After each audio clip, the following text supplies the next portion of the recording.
नमस्कार दोस्तों, पहाड़ी फैक्टर चैनल में आप सभी का स्वागत है। मैं आशा करता हूं आप सभी सुखी होंगे, स्वस्थ होंगे। आज मैं बात करने वाला हूं जातिवाद के ऊपर, और जातिवाद के साथ साथ मैं ये भी बात करने वाला हूं कि रिजर्वेशन किस तरीके से गलत है हमारे पूरे के पूरे देश के अंदर। और ये जो जातीय जनगणना की जाएगी, इससे जो रिजर्वेशन होंगी, रिजर्वेशन में बदलाव होगा, रिजर्वेशन बढ़ेंगी। और साथ ही साथ अगर रिजर्वेशन प्राइवेट सेक्टर में भी जाएगी तो उससे कितने ज़्यादा रिपरकशंस, कितनी ज़्यादा बुराइयां जो हैं वो हमारे समाज के अंदर आएंगी, और कितनी ज़्यादा डिवाइड हमारे समाज के अंदर आएगा, किस तरीके से हमारा जो समाज है वो बटेगा। आज उसके ऊपर बात करने वाला हूँ।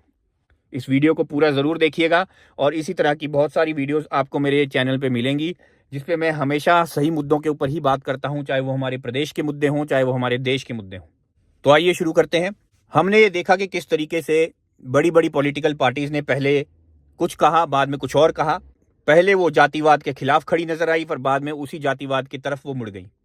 पहले ये बात ऑपोजिशन की तरफ से आई कि जातीय जनगणना कराना बहुत ज़्यादा ज़रूरी है, ताकि ये पता चल सके कि कौन सी जाति का व्यक्ति हमारे समाज के अंदर कितने प्रतिशत में है, और उनका कंट्रीब्यूशन इस समाज के प्रति क्या है, उनको किस तरीके की अपॉर्चुनिटीज़ मिल रही हैं, किस तरीके का उनको बेनिफिट दिया जा रहा है, क्या वो बेनिफिट जो है वो उनके परसेंटेज के हिसाब से उनको मिल रहा है कि नहीं मिल रहा है। उस तरह की सारी चीज़ों के ऊपर जो है ये एक डिमांड शुरू हुई। उस समय पर तो मेन पॉलिटिकल पार्टी, जो पावर में पॉलिटिकल पार्टी है, उसने तो पहले ये बड़ा कहा। उनके बड़े बड़े नेताओं ने बहुत बड़े बड़े भाषण दिए, बहुत बड़ी बड़ी बातें करी, और लोगों को बेवकूफ़ बनाने की बहुत कोशिश की। उस समय ये कहा कि जातीय जनगणना गलत है, जातिवाद हमारे समाज के लिए गलत है, इस तरीके की बातें उन्होंने की। उस समय पर बहुत बड़े बड़े संगठन ऐसे हैं जो जातिवाद के खिलाफ लड़ रहे हैं। उन संगठनों ने भी उस मेन पॉलिटिकल पार्टी का बहुत साथ दिया, क्योंकि उस समय सभी को लगा कि ये जो बड़ी पॉलिटिकल पार्टी है ये सही बात कर रही है। लेकिन फिर जैसे इलेक्शन नज़दीक आने लगे और इलेक्शंस के पूरी की पूरी प्रचार शुरू किया गया, उस समय पर वो मेन पॉलिटिकल पार्टी ने ये देखा अगर वो जातिवाद की तरफ हो जाएंगी तो बहुत बढ़िया तरीके से उनको वोट मिल जाएगी। तो उन्होंने उसी चीज़ का इस्तेमाल करते हुए फिर जातिवाद को सही ठहराना शुरू कर दिया, जातीय जनगणना को सही ठहराना शुरू कर दिया, और ये कहना शुरू कर दिया कि अब वो जातीय जनगणना कराएंगे। विपक्ष ये कहने लगा कि हमारी डिमांड के आगे ये झुके हैं, हमने जो बात की है उसके आगे ये झुक गए। ऐसी मैं नहीं मानता हूं कि ये वो बात थी। इसमें सारी की सारी जो बात थी वो वोट बैंक पॉलिटिक्स थी। वोट को हासिल करने के लिए ये सब किया गया। और वो जो बड़े बड़े संगठन थे जो जातिवाद के खिलाफ लड़ रहे हैं, उन संगठनों को बहुत बुरा लगा। ये दिखती बात है कि ये चीज़ तो बुरी लगेगी ही लगेगी। जब आप किसी सही चीज़ के साथ खड़े हो, जब आप किसी बुराई के विरुद्ध खड़े हो, और उस बुराई का साथ अगर मेन पॉलिटिकल पार्टी देने लग जाए, अगर उसी बुराई का साथ जो है बड़े बड़े नेता देने लग जाएं, तो फिर तो बुरा लगेगा ही। तो उस बड़ी पॉलिटिकल पार्टी ने क्या किया, थूक के चाट लिया। अपने ही जो भाषण थे उन भाषणों के विरुद्ध चलना शुरू कर दिया। जातीय जनगणना कराने का मतलब है अपने देश को अंदर से तोड़ना, अपने देश को बांटना। ये वही काम है जो अंग्रेज हमारे साथ करके गए थे, डिवाइड एंड रूल। ये डिवाइड एंड रूल पॉलिसी है। इसके बारे में पहले भी मैं एक वीडियो बना चुका हूं, आप चाहें तो उस वीडियो को जरूर देख सकते हैं। उस वीडियो में सारी बात मैं कर चुका हूं कि जातीय जनगणना से होने वाले नुकसानों में से एक सबसे बड़ा जो नुकसान है वो ये है कि रिजर्वेशंस जो हमारे देश के अंदर पहले ही बहुत ज्यादा हैं वो बढ़ जाएंगी। रिजर्वेशन बढ़ेगी तो सबसे ज्यादा जो नुकसान है वो जनरल कैटेगरी के लोगों का होता है। हर वक्त जनरल कैटेगरी का जो व्यक्ति है वो पीस दिया जाता है इस सब में। वो किसी भी ऐसी जात के अंदर नहीं आता जिसमें उसको कोई बेनिफिट प्रोवाइड किया जा सके, जिसमें उसको कोई अपॉर्चुनिटी मिले, जिसमें उसका कोई थोड़ा सा भी फायदा हो जाए। और जनरल कैटेगरी के कितने ऐसे लोग हैं जो मैं खुद जानता हूं, मैं कितने ऐसे लोगों को देखा है, उनकी मैंने बहुत मदद भी की है, बहुत कोशिश में करता हूं, क्योंकि सोशल वर्क में करता रहता हूं, पॉलिटिकल वर्क में करता रहता हूं। तो इन सब चीज़ों के साथ साथ मैंने देखा है और मैंने खुद भी महसूस किया है कि जनरल कैटेगरी के बहुत से ऐसे लोग हैं जो बेचारे बहुत गरीब हैं। जनरल कैटेगरी के कई ऐसे लोग हैं जिनको 2 वक्त की रोटी नहीं मिल रही है। तो उन लोगों का, बेचारों का क्या उसमें कसूर है? मान लीजिए कोई ऐसा व्यक्ति है, लेकिन उसकी जाति की जो प्रतिशत है हमारे देश के अंदर, मान लीजिए सिर्फ 5 या 10% ही है वो। अब ये क्या करेगी बड़ी बड़ी पॉलिटिकल पार्टीज, ये देखेंगी कि ये जो 5-10% है ये तो बहुत थोड़ी सी वोट्स हैं, इन थोड़ी सी वोट के पीछे हमारे को कोई फायदा नहीं होने वाला, तो मरने दो इनको। क्योंकि वो तो सिर्फ फायदे के पीछे जाएंगी। वो ये देख लेंगी कि इस जाति का तो अगर हम कुछ उसको बेनिफिट भी प्रोवाइड करेंगे तो इस जाति को वो बेनिफिट देने का फायदा नहीं होगा, क्योंकि इस जाति से हमें ज़्यादा वोट नहीं मिलेंगे। तो वो तो उस जात को ऐसी कैटेगरी में डालेंगे ही नहीं जिसको फायदा प्रोवाइड करना हो। तो वो जात वाला बेचारा कहाँ जाएगा? चाहे अगर वो मान लीजिए वो गरीब है तो वो कहाँ जाएगा? वो किससे मांगेगा? तो उसको तो बराबरी से जीने का हक ही नहीं दिया गया। हमारा जो भारतीय कॉन्स्टिट्यूशन है उसके अंदर ये साफ साफ है, राइट टू लाइफ। ये बहुत ज़रूरी आपके कॉन्स्टिट्यूशनल राइट्स हैं, लेकिन ये कॉन्स्टिट्यूशनल राइट ही अफेक्ट हो जाता है इससे। क्योंकि जो गरीब व्यक्ति है और वो मान लीजिए ऊंची जाति में आता है तो उसको तो आप कुछ देने ही नहीं वाले। आप ये भी नहीं देख रहे कि वो चीज़ें अफोर्ड नहीं कर सकता। अगर देना ही है बेनिफिट तो ऐसे लोगों को दो जिनके पास पैसा नहीं है। तो मुझे ये लगता है कि जात के आधार पर बांटने की बजाय पैसे के आधार पर बांटो लोगों को, और ये पता करो कि कौन से ऐसे लोग हैं जो गरीबी रेखा के नीचे हैं। तो जो लोग गरीबी रेखा के नीचे आ रहे हैं, उन गरीबी रेखा के नीचे आने वाले लोगों को आप कुछ बेनिफिट प्रोवाइड करो, सरकारें उनकी कुछ मदद करें ताकि उनके जो बच्चे हैं वो उच्च शिक्षा प्राप्त कर सकें, उनके बच्चे कुछ बन सकें। जिस भी आधार पर आप रिजर्वेशन दे रहे हो, रिजर्वेशन तो पहले ही गलत है, क्योंकि आप किसी एक ऐसे सेक्टर को, एक सोसाइटी के किसी एक ऐसे सेक्टर को ज्यादा बेनिफिट प्रोवाइड कर रहे हो सकता है जिस सेक्टर को वो जरूरत ही ना हो। क्योंकि कई ऐसे मैं लोगों को जानता हूं, कई ऐसे लोगों से मैं मिला हूं, वो पहले से ही बहुत ज्यादा अमीर हैं, बड़े बड़े ओहदे पर बैठे हुए हैं। तो ऐसे बहुत सारे लोग हैं जिनको मैं जानता हूं, जो जात के आधार पर तो आप उनको किसी कैटेगरी में डालोगे, लेकिन उसके बावजूद भी वो बहुत ज्यादा अमीर हैं और उन्हें रिजर्वेशन की जरूरत नहीं है। वो अफोर्ड कर सकते हैं, लेकिन उसके बावजूद भी उन्हें रिजर्वेशन दी जाती है और वो उस रिजर्वेशन का खूब फायदा उठाते हैं। तो क्या ये अपने आप में गलत नहीं है? सबसे पहले तो आप यही चीज देख लिए कि डिस्क्रिमिनेशन कितनी ज्यादा है। जो भी समझदार व्यक्ति होगा वो इस चीज को समझेगा कि ये तो पहले ही डिस्क्रिमिनेशन है। साथ ही साथ दूसरी इसमें बहुत ज्यादा जरूरी बात है, और वो दूसरी बात ये बात है, बहुत सी ऐसी जात है जिनको पहले ही रिजर्वेशन दी जाती है, और वो जो जात वाले जो लोग हैं जिनको जिसमें रिजर्वेशन दी जाती है, उसमें भी जो गरीब लोग हैं, ये रिजर्वेशन वहां तक पहुंचती ही नहीं। इस रिजर्वेशन का फायदा उसी जात के बड़े और अमीर लोग उठा लेते हैं, और उसी जात में रहने वाले बड़े और अमीर लोग जो हैं वो बेचारे गरीब लोगों का फायदा उठाते हैं, उनसे वोट ले लेते हैं और खुद नेता तक बन जाते हैं। इसीलिए मैं कहता हूं कि अगर ये बेनिफिट पैसे के आधार पर दिया जाए, कौन गरीब है, कौन गरीबी रेखा से नीचे है, कौन सी ऐसे परिवार हैं जिनकी कमाई कम है, तो जिनकी भी परिवारों की कमाई कम है उनको वो बेनिफिट दिया जाए, तो उस बेनिफिट के अंदर सारे ही आ जाएंगे। फिर किसी की कोई भी जात हो, कोई किसी भी रंग का हो, चाहे किसी भी धर्म का हो, लेकिन अगर उसकी जो पारिवारिक कमाई है वो एक थ्रेशोल्ड से कम है, उसको बेनिफिट प्रोवाइड किया जाए, तो उसके अंदर सारे ही आ जाएंगे गरीब लोग। और मैं ये चाहता हूं कि गरीब लोगों को बेनिफिट मिले, क्योंकि मैं उनके हक के लिए लड़ता रहता हूं। और यहाँ पे सबसे बुरी बात है कि अगर ये जातीय जनगणना कराई जाएगी, इससे तो बहुत बुरी हालत हो जाएगी। आपस में लड़ाई झगड़ा बहुत बढ़ेगा, आपस में बहुत ज्यादा रंजिश बढ़ेगी, एक दूसरे के खिलाफ गुस्सा बढ़ेगा, समाज जो है वो बट जाएगा। समाज एक समाज बन के नहीं चलेगा, एक भारत बन के नहीं चलेगा। तो ये जो है सिक्योरिटी का भी एक बहुत बड़ा इशू है। इसी में एक बहुत ज्यादा जरूरी बात है जो मैं आपको समझाना चाहता हूं, और वो बात ये है कि रिजर्वेशंस भी जो दी जाती हैं, जो अभी भी करंटली जो रिजर्वेशंस दी जाती हैं, उसमें भी एक अवधारणा फैली हुई है, और किस तरीके से वो सोसाइटी को मिसलीड किया जा रहा है, बेवकूफ बनाया जा रहा है। वो ऐसे बनाया जा रहा है कि पहले जात में डिवाइड कर दिया, और इन नेताओं ने वोट बैंक के चक्कर में उनकी जगह जगह रिजर्वेशन फिक्स कर दी। पहले ये रिजर्वेशन जो है पढ़ाई में की गई, पढ़ाई से रिजर्वेशन जो है फिर वो नौकरी में शिफ्ट कर दी गई, फिर नौकरी से वो रिजर्वेशन प्रमोशंस में शिफ्ट कर दी गई। अब प्रमोशन से भी धीरे धीरे सुनने में ये आ रहा है कि प्राइवेट नौकरियों में भी इसको लेकर के आने की कोशिश कर रहे हैं। अब ये जो सारी चीजें हैं, इसके अलावा भी जो सोशल बेनिफिट्स दिए जाते हैं, चाहे वो मुफ्त का इलाज हो, चाहे वो उसके लिए आपको लोन लेना हो, चाहे कुछ और करना हो, इस तरीके के भी जो सोशल बेनिफिट्स होते हैं जो दिए जाते हैं समाज के अंदर, इन सोशल बेनिफिट्स में भी इनको रिजर्वेशन मिलती है।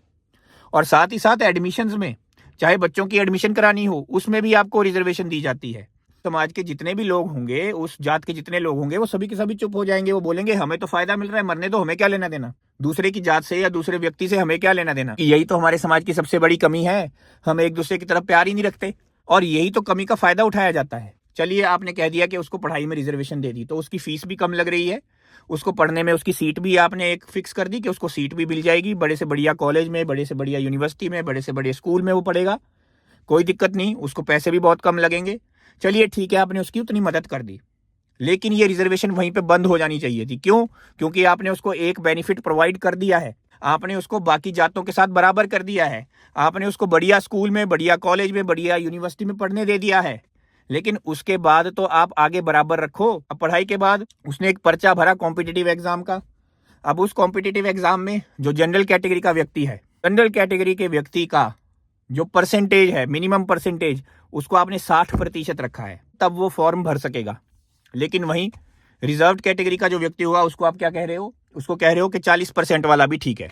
अब आपने क्या कर दिया, आपने कॉम्पिटिटिव एग्जाम में, जो कि एक टफ कॉम्पिटिटिव एग्जाम है, एक नेशनल लेवल पे जो एग्जाम किया जा रहा है, उसमें आप उसको एक एक्स्ट्रा बेनिफिट प्रोवाइड कर रहे हो। यानी कि आपने पढ़ने में तो उसको दी ही दी रिजर्वेशन, लेकिन उसके साथ साथ पर्चा भरने में भी रिजर्वेशन दे दी, उसमें भी उसको बेनिफिट प्रोवाइड कर दिया। अब रिजर्वेशन में आपने उसकी एडमिशन की सीट फिक्स रखी है, तो परसेंटेज तो आप बढ़ा सकते थे ना, परसेंटेज को गिराने की तो कोई जरूरत नहीं थी। कम से कम इंटेलिजेंट तो रखते उसमें से। तो यहाँ पर फिर जनरल कैटेगरी के साथ धोखा किया गया है। दूसरा पहलू ये साथ, जैसे जो अटेम्प्ट का तरीका होता है कि जो जनरल कैटेगरी का व्यक्ति है वो एक ही अटेम्प्ट दे सकता है या 3 ही अटेम्प्ट दे सकता है एक एग्जाम के। नेशनल लेवल का एग्जाम है, बहुत बड़ा एग्जाम है, हर एक के पास पैसा नहीं होता कि वो कोचिंग ले, हर एक के पास उतने सोर्सेज नहीं होते कि वो किताबें खरीदे, इतनी महंगी किताबें खरीद के करे वो सब कुछ। लेकिन आपने जनरल कैटेगरी वाले को तो कह दिया कि तू 3 बार से ज्यादा नहीं दे सकता एग्जाम, लेकिन वहीं पर रिजर्व कैटेगरी वाले को क्या बोल रहे हो कि भाई तू जितनी मर्जी बार एग्जाम दे दे, कोई बात नहीं, उस पर कोई लिमिट ही नहीं लगाई। मान लीजिए जो मैक्सिमम एज लिमिट अगर 40 साल रखी गई है किसी एग्जाम की, तो 40 साल तक जब तक वो नहीं हुआ है 40 साल का, तब तक वो चाहे 50 बार भी एग्जाम दे दे, कोई दिक्कत नहीं है। तो ये जनरल कैटेगरी के साथ धोखा हो गया। फिर आप क्या कर रहे हो, एज लिमिट। अब जो एज लिमिट, कुछ ऐसे एग्जाम्स होते हैं, कुछ ऐसे नौकरी के भी एग्जाम्स होते हैं, एंट्रेंस एग्जाम्स होते हैं आगे पढ़ने के लिए, हायर स्टडीज के लिए, जिसमें एज लिमिट होती है।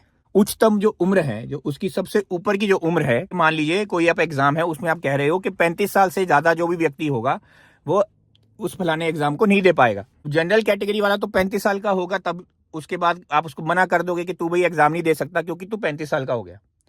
लेकिन वहीं पर आप रिजर्व कैटेगरी वाले को कह रहे हो कि तू 45 साल का होगा तो भी चलेगा, यानी उसको 10 साल की आपने वहां पर भी रिबेट दे दी।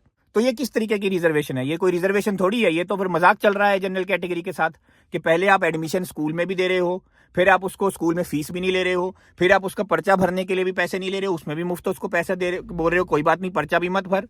वहीं जनरल कैटेगरी वाला 1000 2 हजार रुपए का पर्चा भर रहा है, वहीं पर जो रिजर्व कैटेगरी का है वो मुफ्त में पर्चा भर रहा है, कोई पैसा ही नहीं दे रहा उसका।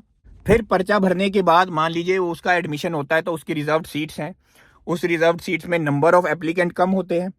मान लीजिए कि अगर 20 सीट रिजर्व कैटेगरी की है, उस 20 सीट में अगर अप्लाई करने वाले मैक्सिमम बच्चे 10,000 हैं, 10,000 बच्चों के पीछे 20 सीटें हैं।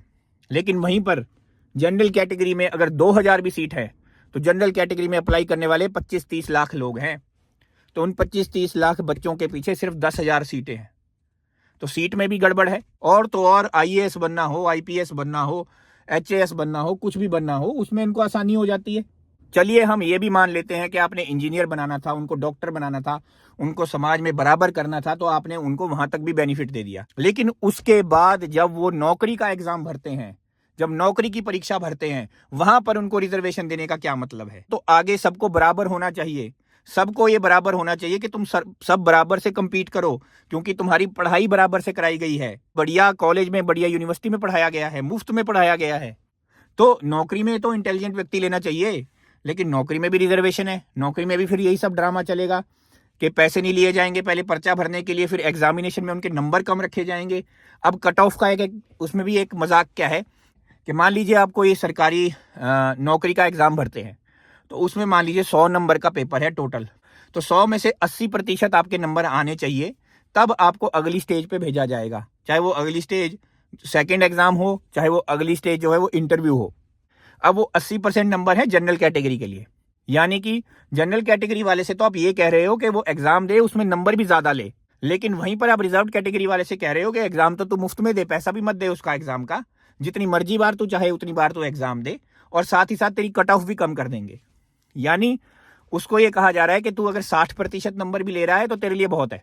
फिर वो क्योंकि रिजर्व सीट्स हैं, तो वो रिजर्व जो सीट्स जो नौकरियों के लिए भी पड़ी हुई है सरकारी दफ्तरों के अंदर, उनमें सिर्फ और सिर्फ रिजर्व कैटेगरी का व्यक्ति ही नौकरी कर सकता है।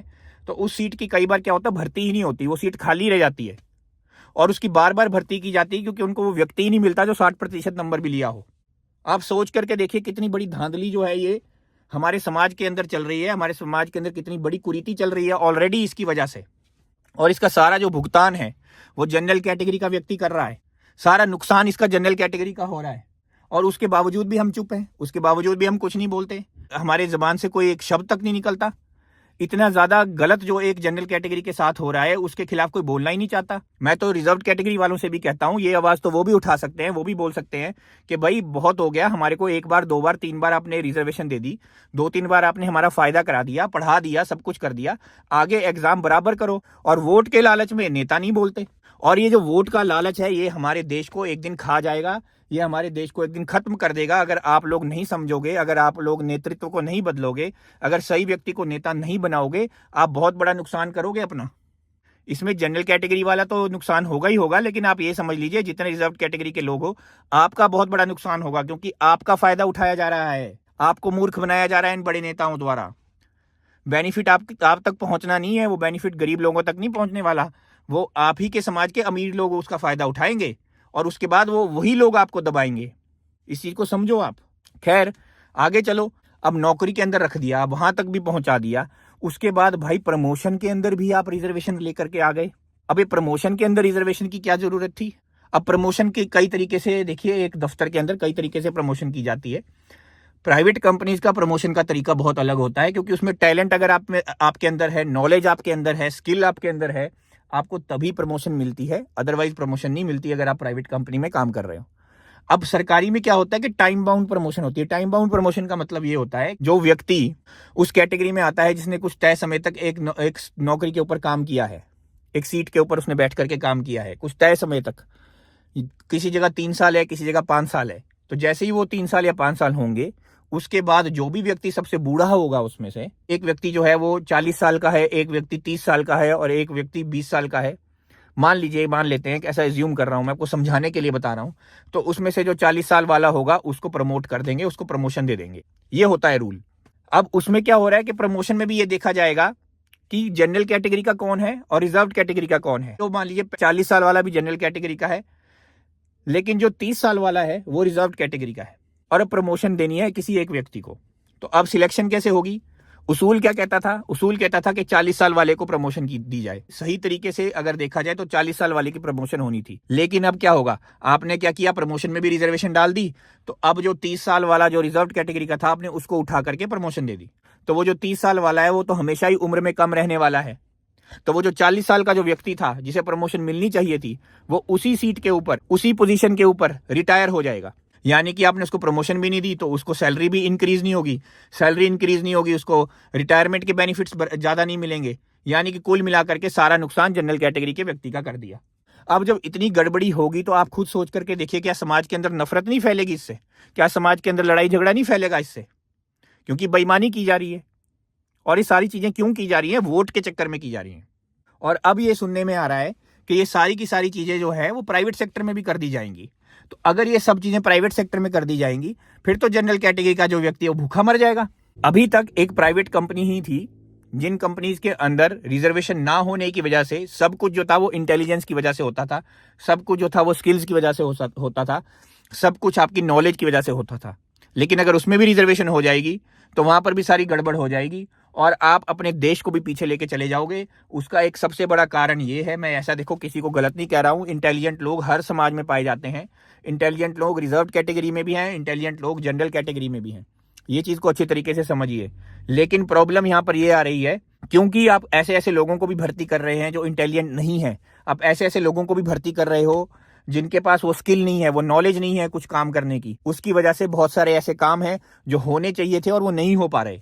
और अगर आप प्राइवेट सेक्टर में भी यही करोगे तो ना तो आप इनोवेशन इंप्रूव कर पाओगे, ना आप रिसर्च एंड डेवलपमेंट को सही तरीके से कर पाओगे, और आप गलत चीज को प्रमोट करोगे, और उस गलत चीज के प्रमोशन के चक्कर में आप वोट बैंक के लालच में समाज को तोड़ने का तो काम करोगे ही करोगे, लेकिन साथ ही साथ अपने देश को आप बिल्कुल बेवकूफ बना दोगे। और जितने सारे इंटेलिजेंट जो लोग होंगे, जो अच्छे समझदार लोग होंगे, पढ़े लिखे लोग होंगे, जिनके अंदर वो नॉलेज भी होगी, वो स्किल भी होगी, वो ताकत भी होगी कुछ करने की, वो अपना देश छोड़ करके बाहर के देशों पे जाने के लिए मजबूर हो जाएंगे, वो बाहर के देशों में रहने के लिए मजबूर हो जाएंगे, और वो बाहर के देशों को ही फिर पसंद करेंगे। बाहर के देशों में रिजर्वेशन नहीं होती, बाहर के देशों में इस तरीके से बांटा नहीं जाता समाज को, बाहर के देश में जो भी कुछ होता है वो सिर्फ और सिर्फ आपके इंटेलिजेंस के आधार पर, आपकी नॉलेज के आधार पर, आपकी स्किल के आधार पर होता है, जिसकी वजह से ये जितने भी बाहर के देश हैं ये बहुत ज्यादा उन्नत है। और इनकी उन्नति का सबसे बड़ा कारण ये है कि यहाँ पर सबको बराबर की अपॉर्चुनिटी दी जाती है। अगर एक नौकरी होती है तो उस नौकरी में हर व्यक्ति अप्लाई कर सकता है, जो भी व्यक्ति उसमें अप्लाई करता है उसमें से जो सबसे ज्यादा इंटेलिजेंट होता है उसी को वो नौकरी दी जाती है। प्रमोशन भी उसी की होती है जो सबसे ज्यादा इंटेलिजेंट है, जो सबसे अच्छा काम कर रहा है, जिसकी वजह से इनकी टेक्नोलॉजी भी सबसे ज्यादा एडवांस्ड है। आप अगर मूर्खता में जीना चाहते हो, आप अगर भ्रम में जीना चाहते हो, तो वो फिर आपकी अपनी चॉइस है। लेकिन मैं आपको साफ साफ सही तरीके से बता रहा हूं, इनकी टेक्नोलॉजी हमसे 100 गुना ज्यादा एडवांस्ड है, हमसे 100 साल आगे हैं ये सारी कंट्रीज, और उसका सबसे बड़ा कारण यह है कि यहाँ पे सब कुछ बराबर है। यहाँ पे जातिवाद नहीं है, यहाँ पे रंग भेद नहीं है, यहाँ पर किसी भी तरीके से एक दूसरे के साथ भेदभाव नहीं किया जाता, यहाँ पे किसी को स्पेशल पावर नहीं दी जाती, किसी को भी स्पेशल बेनिफिट प्रोवाइड नहीं किया जाता, किसी को स्पेशल अपॉर्चुनिटी नहीं दी जाती। इसी वजह से ये सारी कंट्रीज जो हैं आज आगे हैं। और अगर आप अपने समाज को आगे ले जाना चाहते हो तो बराबरी तो आपको समाज के अंदर लेकर के आनी ही पड़ेगी। और मैं सभी से कहता हूं, मैं उन लोगों से भी कहता हूं अपनी जो जात को रिजर्व कैटेगरी के अंदर डलवाते हैं कि उनको भी ये आवाज उठानी चाहिए, क्योंकि अगर वो आवाज नहीं उठाएंगे तो नुकसान उनका भी बहुत ज्यादा होगा। जो बड़े बड़े नेता हैं ये सिर्फ और सिर्फ आपको मूर्ख बनाएंगे, बेवकूफ बनाएंगे, आपका फायदा उठाएंगे, लेकिन आपका काम नहीं करेंगे। आपको ये समझना पड़ेगा। बाकी आप सब समझदार हो, आप सब जानते हो आपको क्या करना है। समाज आपका भी उतना ही है जितना मेरा है। अगर आप अपने समाज को उन्नति प्रगति की ओर ले जाना चाहते हो वो आपकी पसंद है, नहीं ले जाना चाहते हो तो वो आपकी पसंद है। मैं बुराई के खिलाफ लड़ूंगा, मैं गलत के खिलाफ अपनी आवाज उठाऊंगा। जब तक जिंदा हूं, जब तक इस शरीर में प्राण है, जब तक शक्ति है, जब तक बोल सकता हूं, तब तक तो मैं आवाज उठाऊंगा। जो मेरे से हो सकेगा वो मैं करूंगा। बाकी आपकी मर्जी है, आप मेरा सपोर्ट करना चाहते हो या नहीं करना चाहते हो वो आपके ऊपर है। मुझे सुनने के लिए धन्यवाद। आपका दिन शुभ हो।